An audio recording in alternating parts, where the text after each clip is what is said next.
he's not a real Christian. No real Christian will ever say Jesus is not God. But Officer Tatum was one of the ones. Girl, you gonna ask me? Yeah, because he got dragged. He got dragged. All right, he got dragged. He got dragged in the comments.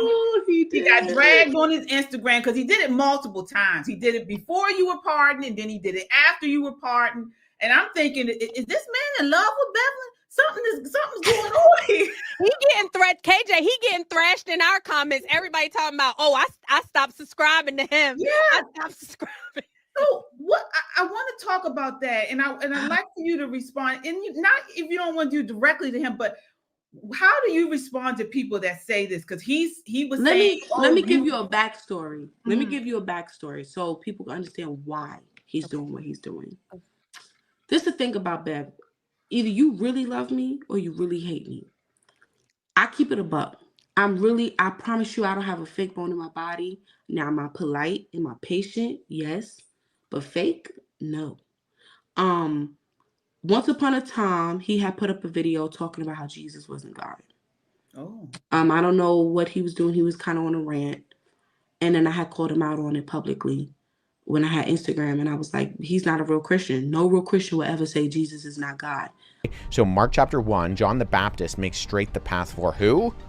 It's Jesus. Right in Mark chapter 1, verse 3, it says, as it was written in Isaiah the prophet, behold, I send my messenger before your face, who will prepare your way, a voice of one crying in the wilderness, prepare the way for the Lord, make his path straight. If you go back to what he's quoting, it's Isaiah chapter 40, verse 3. It says, a voice of one calling, prepare the way for Yahweh in the wilderness, make a straight highway for your God in the desert. Now, when you hear Mark setting that up and saying that Isaiah the prophet says, behold, I send a messenger before your face, you're expecting Jesus to prepare the way for Yahweh, but that's not what he says is happening. It's John the Baptist preparing the way for Jesus. Who is he saying Jesus is if he's quoting Isaiah chapter 40, verse 3, where a way's prepared for Yahweh, but John the Baptist is preparing a way for Jesus. He's saying that Jesus is Yahweh. Mark chapter 2, no one can forgive sins, and yet that's exactly what we see Jesus doing. In Mark chapter 2, verse 7, Jesus' detractors see him heal someone and say, your sins are forgiven. They say, why do you talk like that? This is blasphemy. Who can forgive sins but God alone? And Jesus, what does he do? Does he correct them, saying, no, I'm not God. I'm doing this by the power of God? No, he doubles down. He says, no, it's easier for me to say your sins are forgiven. He's claiming to have that divine prerogative. In Mark chapter 3, Jesus casts out demons by his own power. Chapter 3, verse 27, no one can enter a strong man's house without him first tying him up. Then he plunders the strong man's house. He's talking about having authority to do this to Satan. They're accusing him of casting Satan out by Satan. He's saying, no, I have the power to both tie Satan up and plunder his house. That is a prerogative that only God has. Now, I could go on chapter by chapter, but what this all does is it culminates at Mark 14 with Jesus and his trial. At Jesus' trial, they ask in Mark 14:61, are you the Christ, the Son of the Blessed One? And Jesus replies, I am, and you will see the Son of Man sitting at the right hand of power, coming from the clouds of heaven.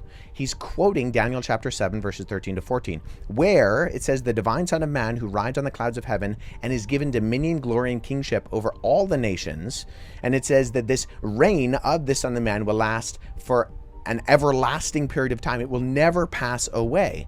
And the high priest understands exactly what Jesus is saying. It says that the high priest then tears his robes and says, why do we need any more witnesses? We've heard the blasphemy. When Jesus calls himself the Son of Man and quotes Daniel chapter 7 about himself, he's putting the exclamation mark on this whole ministry. But he was really adamant on that, him and Bryson. And Bryson, he is another one. He can't stand me. But let me explain some of you who these type of guys are. And I know it's going to sound crazy, but I'm keeping it a buck. These the dudes who in high school got no play. Yeah. Dudes used to put their heads between their legs and pull their wedgies up. Steal their lunch money.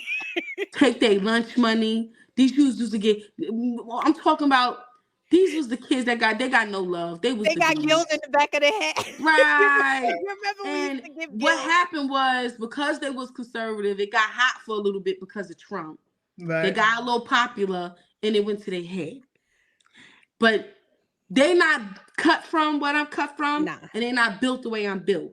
Nah. First of all, Me saying that you're not a real Christian because of your stance, if people come out and post that I'm not a real Christian because of the stance that they don't agree with, they have every right to that opinion. I've had many posts made about me.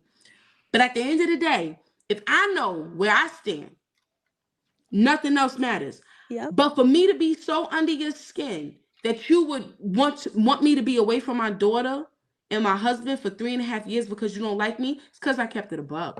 Because it's the truth. And now when we talk about Christian principles, you ain't moving in them. You're not moving in compassion. My Bible tells me you don't gloat when somebody is down. You don't gloat when someone catches downfall. Lest the attention pulls back on you. You don't do stuff like that. So that right there, that isn't a Christian move. But again, I said he not a Christian. I called it out. I said, ain't no way you a real Christian when you're denying the deity of Christ. That's an anti-Christ spirit. So now you operating, you proving, you validating what I said because you operating in it. Sitting here saying I don't deserve a pardon. First of all, we don't deserve a pardon. Jesus' blood, he said in his own word. How much more, maybe a person will die for a good man, but God sent his only son to die for a lot of guilty men. A lot of men that ain't innocent. And so Jesus 2,000 years ago pardoned all of us. And anybody who accepts the pardon has part in it. Doesn't matter what their background, what they did, they can get pardoned. So Christ said we deserve a pardon. You say we don't? From what spirit do you speak? Ain't that what Jesus told John and them when they wanted to call down fire? He said, you don't even know what spirit you speak. I didn't come to destroy. I came to save. So why don't we talk? I don't even have to. I don't got to go back with character. I ain't got to argue with you. Let's bring the Bible out. Let's pull the word out. Let the word speak for itself. At the end of the day, I would not wish prison on my enemy. Do some people deserve to be in there? Yes. But am I going to wish that you be separated from me? That man has a wife and a son. Mind you, the wife joined in on his player hating. Oh, I know. Which is, to be honest with y'all, it's corny. It is. It's lame. And he's a hater. He wakes up in the morning and has a cold cup of haterade. Yeah. That's not of God. That's not of God. But I'm going to tell you what's really going on. You want to know what's really going on? Right now, his career not popping like it used to. He decided to go against the grain with me because he needed a shock factor for his algorithms. Because he's not busting like he used to. And as a man who's most likely providing for his family, because I know his wife isn't working, he's probably panicking a little bit. He's probably thinking this YouTube money ain't coming like it used to come. It ain't circulating like it used to circulate. I need a little shock factor. But unfortunately, he nailed his career to the cross when he did that because you don't touch God's anointed. Period. So I feel sorry for him. And if anything, he's the victim. I feel sorry for his wife and I feel sorry for his son because they're going to experience some challenges. But this is what happens when you build your house upon sand and you don't build it upon the rock, which is the word. Come on. And he's a coward. And I'm sorry. Like you said, none of us deserve a pardon. And for him to come out against a believer, like you said, I don't care what you do. It was a righteous and just cause. I'd rather you say nothing. I'd rather him say nothing. Right. Yeah. So I mean, again, I pity him, and I just pray that him and his wife grow in class. They have no class, and class is also. I'll say this. I said this in prison a lot. When you're a Christian, you operate with class. When you're a real Christian, that's when Jesus came around. Okay, Jesus ain't the time to hold his nose up at people. He greeted people. He met people where they were at. He blessed them. He loved them. He honored them. That's a form of class. When you wish, when that woman who was caught committing adultery was about to get stoned, Jesus showed class, and he said, "Let the one who did sin cast the first one. If y'all ain't condemning her, I ain't condemn her either. You good? Go ahead, sin no more." That's called class. What they are missing and what they lack, which is a clear attribute of being a Christian for real, keeping it 100. Is class. They're missing class, and that's why they did that. It was a tasteless choice. I feel like he regrets it already because his social media is showing it. So, the price is on his own head. Yeah.